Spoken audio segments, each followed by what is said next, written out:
are going to be trying Dubai chocolate. But I already tried this a long time ago, but that one was a scam, you know. Like, the inside was just filled with sprinkles, but this one is real.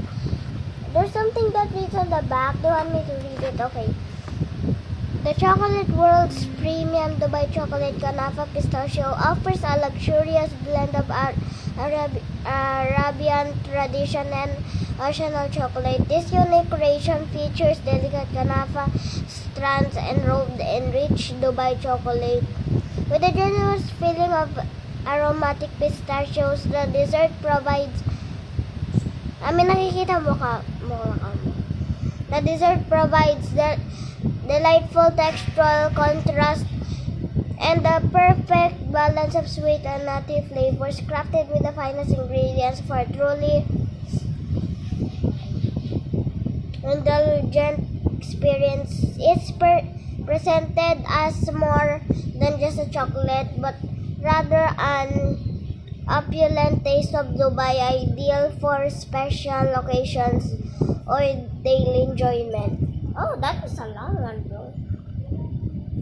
Okay, time to open. Ouch. Bro, that's hurt.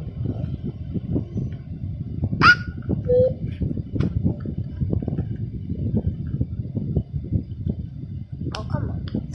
Let me open. It's hard.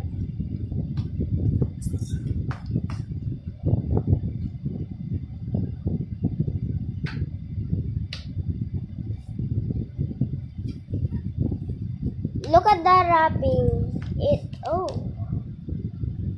It says luxury chocolate right there. And the wrapping is also made in gold for no reason. I don't know. Even the text is made in gold. Like the outline is, maybe. Luxury chocolate. Oh, come on. Okay, nasirain ko na. I know what.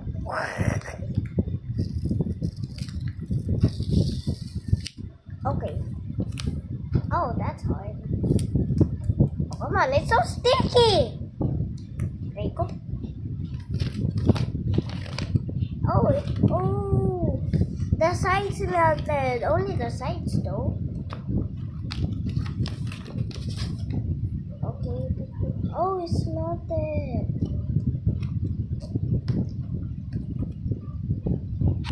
Okay. Oh. Yeah. It melted. Come on. Right? Pakita mo muna. When I opened it, it cut in half. When I opened it like that. Okay.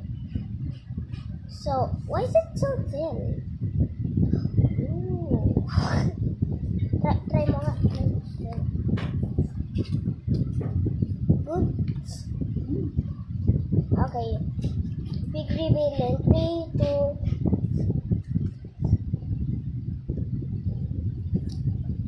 Yep, that's the real thing.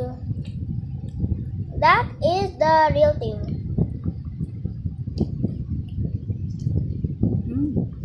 It tastes horribly good.